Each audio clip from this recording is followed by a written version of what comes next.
Hola, les damos la bienvenida a Aprenda en Casa 2, un espacio en el que vamos a poder estudiar y divertirnos desde nuestros hogares. Hoy nos acompaña la maestra Cecilia Vargas y vamos a tener el gusto de estar con ustedes en esta clase de historia de quinto grado. ¿Están listos? ¡Comenzamos! Pero antes, vámonos corriendo con Ajo listo para que nos enseñe cómo lavarnos las manos correctamente.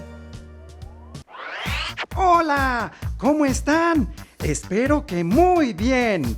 ¡Qué bueno que salgo en la tele! Así los puedo ver todos los días. Recuerden que es importante seguir cuidándonos, lavándonos las manos por lo menos durante 20 segundos, usando mucha agua y jabón. Vamos a ver cómo hay que lavarnos las manos. Me las lavo con agüita y con jabón.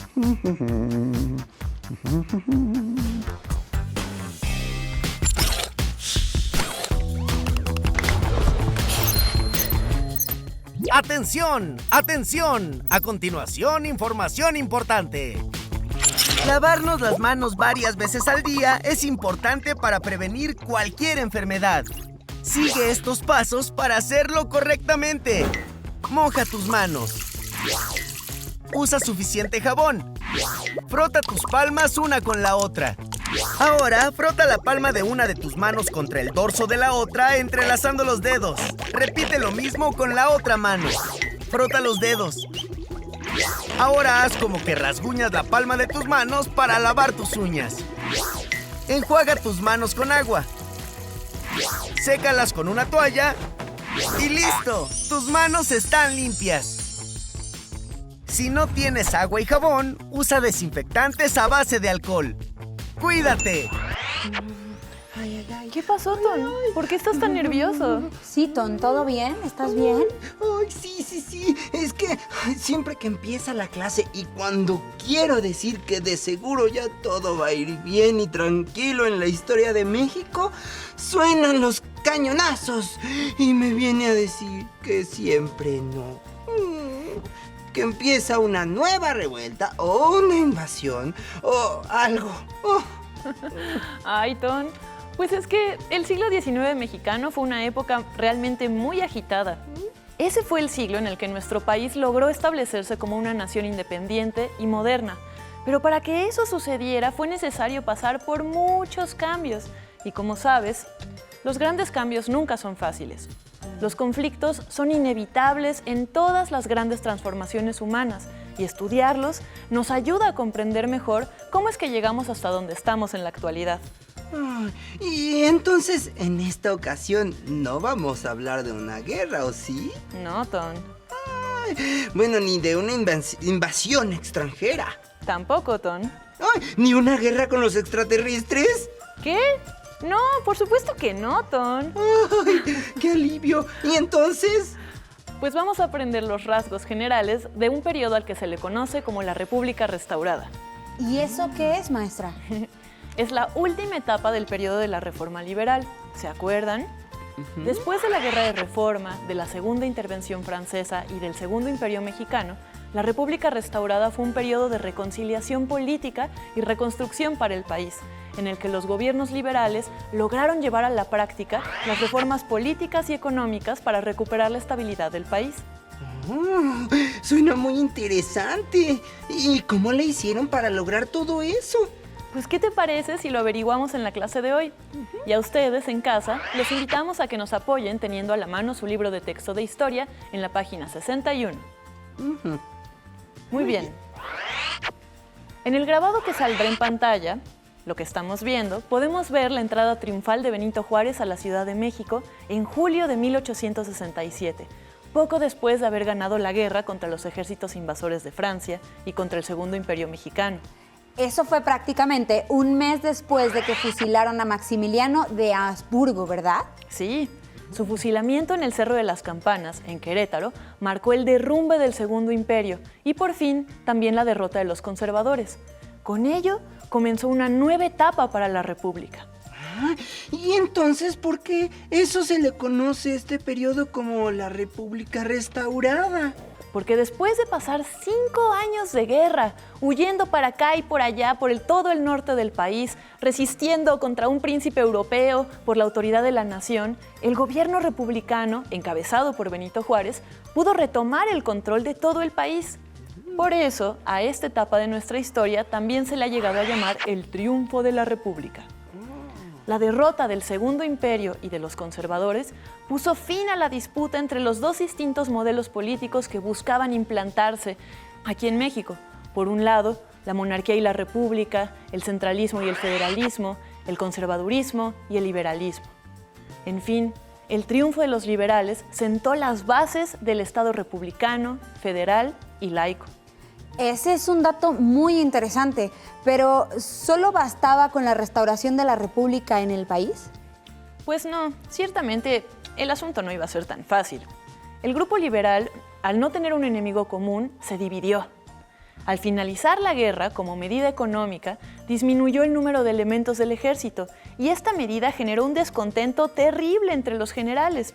Además, persistían problemas como el bandolerismo, la guerra de castas en Yucatán y el problema con los indígenas nómadas en el norte del país.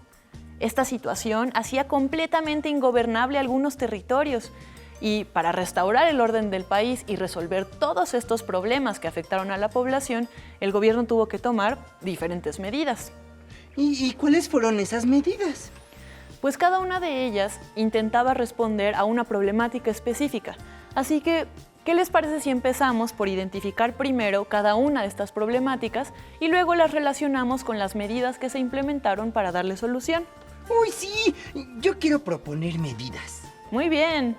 Y ustedes en casa piensen, ¿cómo lo hubieran hecho para solucionar algunos de estos problemas? Ahora bien, la primera de estas problemáticas era la necesidad de legitimar al gobierno republicano. Uy, ¿y qué significa esa palabra, maestra? ¿Legitimar? Pues significa lo siguiente. Veamos.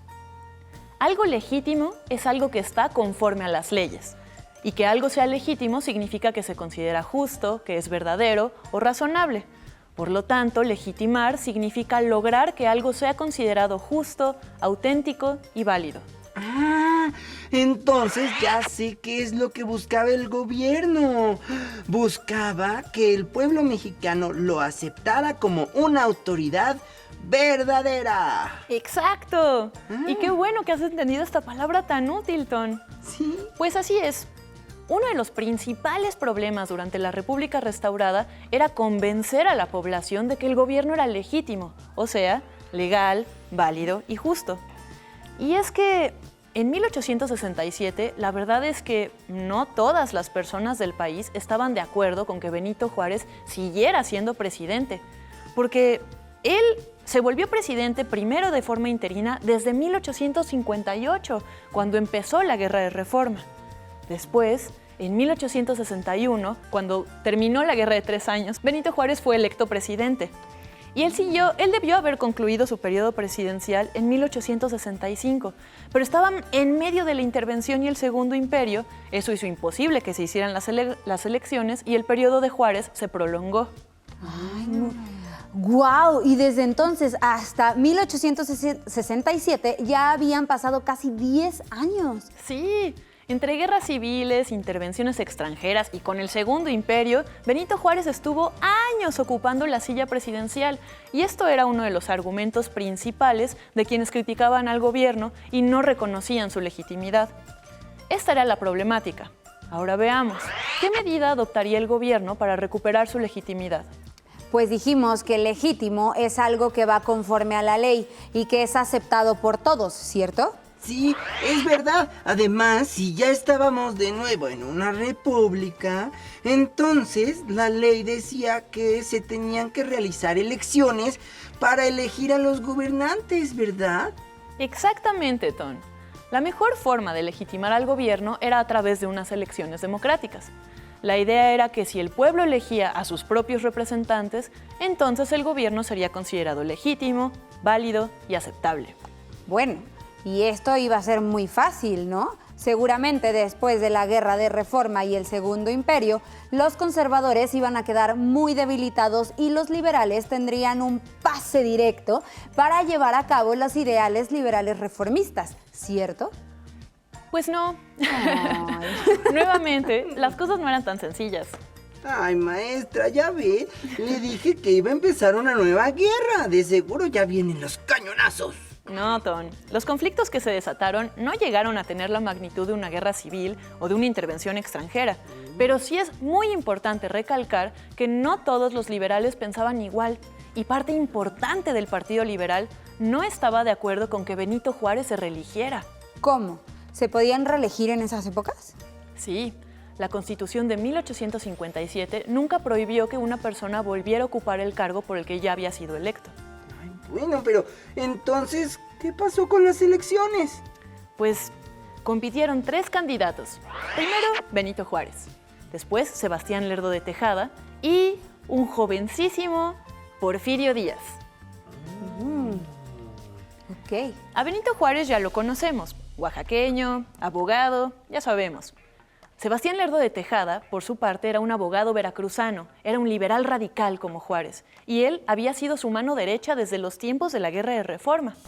Y también estaba Porfirio Díaz, que en esa época rondaba apenas los 30 años y Díaz era enormemente popular por sus hazañas como jefe del ejército liberal en contra de la intervención francesa. Quería saber quién había ganado. Ah, pues Benito Juárez. ¿Y de verdad? Claro. A pesar de que el Partido Liberal estaba muy dividido internamente, no podía negarse la popularidad de Juárez, así que el Congreso terminó por pronunciarlo como ganador. Entonces los 3 candidatos eran liberales. ¿Y esa es la división que había dicho? Sí. El ejemplo más claro de esta división es que poquito después de las elecciones, Porfirio Díaz se rebeló contra el gobierno de Juárez. ¿Y por qué surgió esta división? Pues es una larga historia, pero Porfirio Díaz representaba al sector liberal del ejército. Y justamente bajo el gobierno de Juárez, ya después de la guerra, los militares empezaron a perder el poder que habían tenido antes y sentían que no estaban siendo tomados en cuenta por el gobierno. Entonces, comenzarían de nuevo los conflictos por ahí. Así es. A lo largo de toda la República restaurada, tanto el gobierno de Juárez como el de Lerdo tuvieron que enfrentarse constantemente con levantamientos militares en distintas partes del país, y Porfirio Díaz era uno de los líderes de esos levantamientos. Entonces, tenemos que, por un lado, los gobiernos de la República restaurada buscaron que el pueblo los reconociera como autoridades legítimas, y en ese proceso se enfrentaron con la rebelión de los militares. Al mismo tiempo, otra característica de este periodo es que se trata de una época de reconciliación, pues las cicatrices que dejaron los constantes conflictos entre liberales y conservadores eran muy profundas. Vamos a ver ahora la siguiente pregunta. ¿Cómo intentaría el gobierno de Juárez reconciliar al país? Ay, pues, antes de responder, yo quisiera confirmar que reconciliar significa perdonar, ¿verdad? Sí, Ton. Y también significa volver a establecer un vínculo que se había dañado por algún conflicto. Híjole, maestra, ahí sí no se me ocurre ninguna idea de cómo pudieron hacerlo. No, ni a mí. Pues les doy una pista, con algo que el mismo Benito Juárez dijo en 1867. Decía: no ha querido ni ha debido antes el gobierno, y menos debiera a la hora del triunfo completo de la República, dejarse inspirar por ningún sentimiento de pasión contra los que lo han combatido. Benito Juárez, 1867. ¡Wow, qué fuertes palabras! Entonces, ¿así fue como se logró la reconciliación? ¿Perdonando a sus adversarios?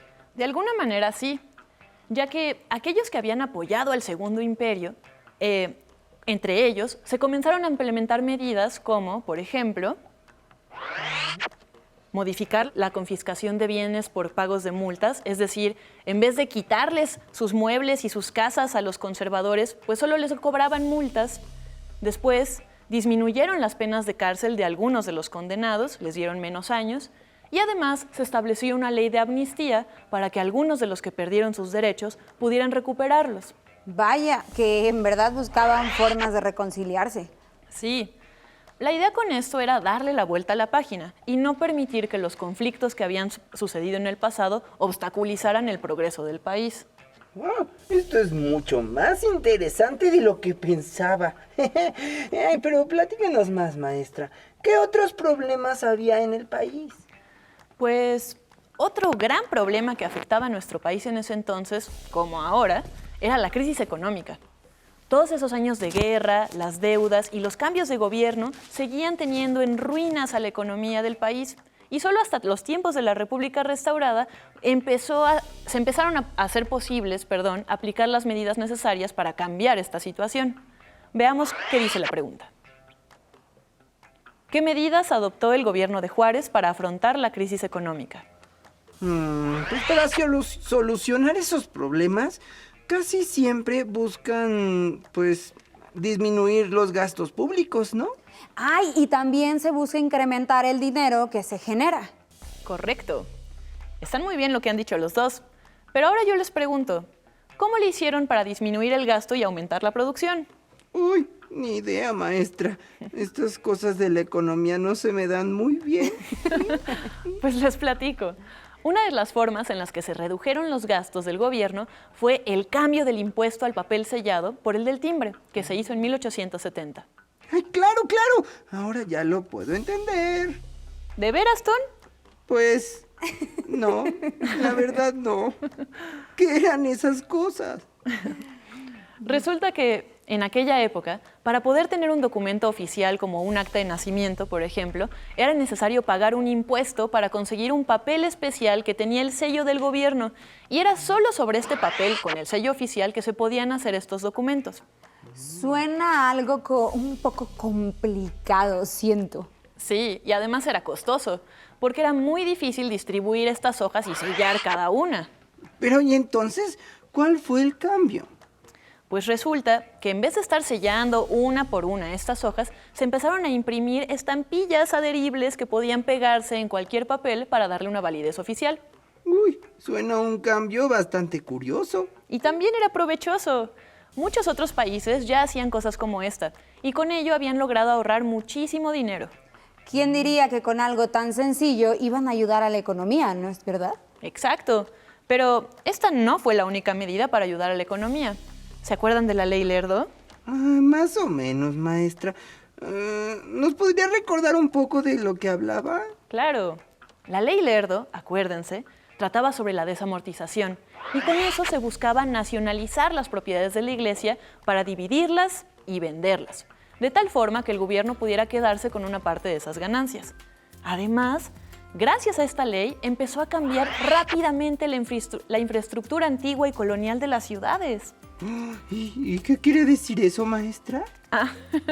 Pues que con la venta y distribución de los viejos terrenos de la iglesia, las ciudades empezaron a cambiar. En donde antes había un solo convento enorme, ahora había distintas casas y edificios nuevos, se trazaba el paso de una nueva avenida, se hacían obras de drenaje, etc. En otras palabras, la ley de desamortización modificó la forma de la propiedad y le dio más recursos económicos al gobierno. Vaya que es una gran idea. Así todo podría llegar más fácil a la gente. Claro, esa era la idea. Además, otra medida importantísima que se tomó en esta época para resolver la crisis económica fue la construcción del ferrocarril. Si se acuerdan, uno de los problemas más graves de nuestro país en ese siglo era que las grandes distancias separaban todo y los caminos estaban en pésimas condiciones. Precisamente por eso, el ferrocarril se construyó para apoyar el comercio y agilizó las rutas y conectó las ciudades y pueblos que hasta entonces habían estado completamente aislados. Y ya que hablábamos de resolver viejos problemas, nos falta hablar de un aspecto muy importante, que es la forma en la que se buscaba atender el rezago educativo. La pregunta dice, ¿de qué forma atendió el gobierno de Juárez el rezago educativo? La educación siempre ha sido muy importante para todos los gobiernos, ¿no? Sí, y que además de esta sea accesible. Claro, pues quizás más que cualquier otro gobierno, la educación fue el tema central para los gobiernos de la República restaurada. Después de que la Constitución de 1857 se encargó de establecer que la educación sería laica, o sea, independiente de cualquier religión, durante la República restaurada se trató de lograr que la educación también llegara a ser gratuita y obligatoria.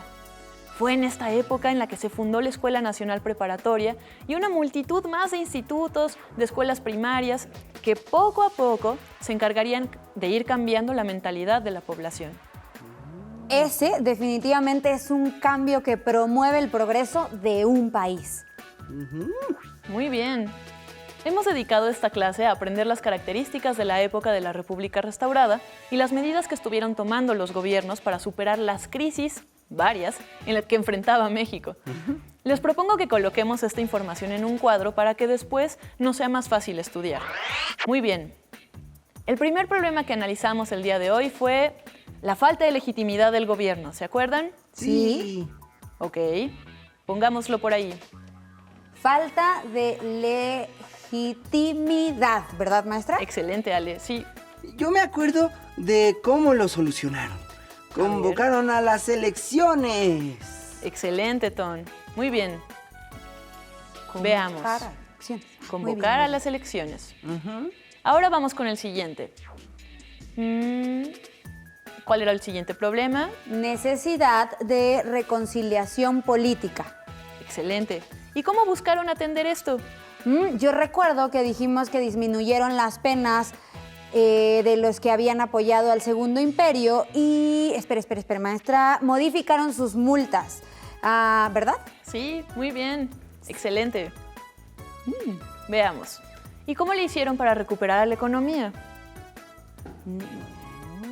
Entonces el problema sería falta de recursos económicos. Exacto. Ah, claro. Se tomaron muchas medidas como el uso de timbres y la construcción del ferrocarril. Pero creo que la más importante fue la de vender y distribuir los terrenos, ¿no? Así es, la aplicación de la Ley Lerdo, o la Ley de Desamortización. Esta generó una gran oportunidad para la nación. Ok. Entonces el problema es...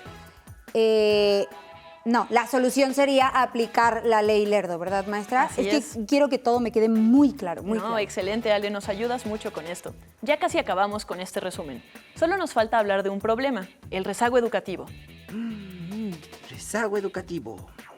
Ay, esa es muy fácil, maestra. Con la gratuidad y obligatoriedad de la educación primaria. Genial, muy bien. Con esto hemos terminado nuestra clase de historia del día de hoy. Esperamos que en casa hayan comprendido estos temas y no olviden comentarlo con sus maestras y maestros para aclarar sus dudas y aumentar sus aprendizajes. Muchísimas gracias, maestra Ceci. De verdad me quedó muy clara esta clase de historia. Sí. Ton, muchísimas gracias también. Es un placer estar con ustedes en esta clase. Hemos terminado con la República restaurada. A continuación, educación física. Espero que lo hayan disfrutado tanto como nosotros. Gracias a los maestros y maestras que nos acompañaron el día de hoy. Hasta la próxima, pero antes a movernos un poco.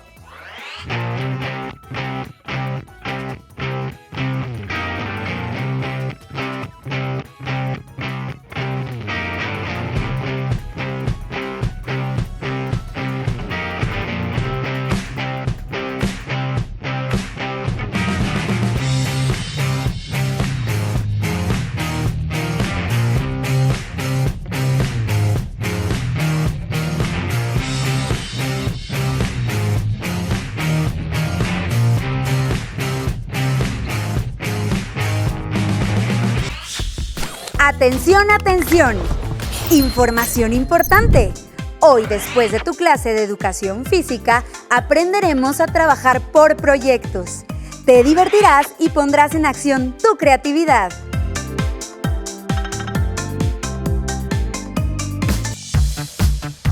Si no tienes el libro de texto o necesitas ayuda para responder las preguntas, contáctanos.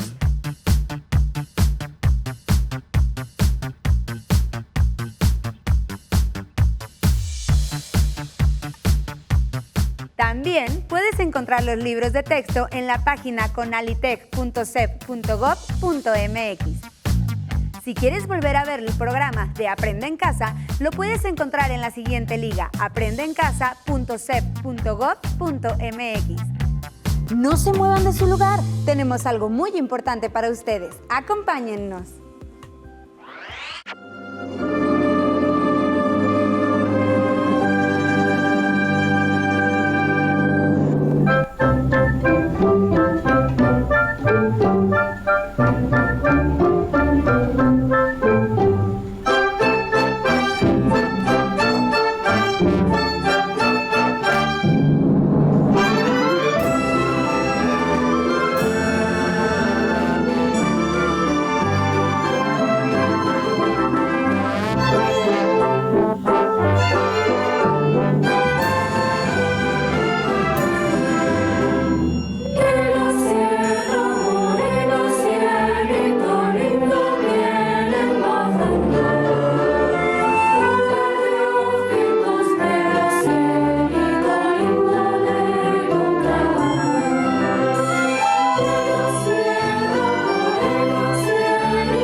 Sabía que había algo diferente en mí que me encantaba. Me acuerdo cuando me encerraba en mi cuarto y leía todos los libros que encontraba en casa, o cuando me sentaba frente a la tele para ver programas de ciencia ficción. Un día alguien me dijo, las matemáticas no son para mujeres. Así que decidí estudiar ingeniería en energía y después ingeniería nuclear. Todo ese trabajo y estudio me hicieron ser la primera mujer en dirigir uno de los institutos nucleares más importantes de Latinoamérica. Además de convertirme en mentora de muchas niñas que, como yo, les gustaría llegar muy lejos. Que en tu vocabulario no exista el no se puede, porque solamente tú sabes hasta dónde puedes llegar.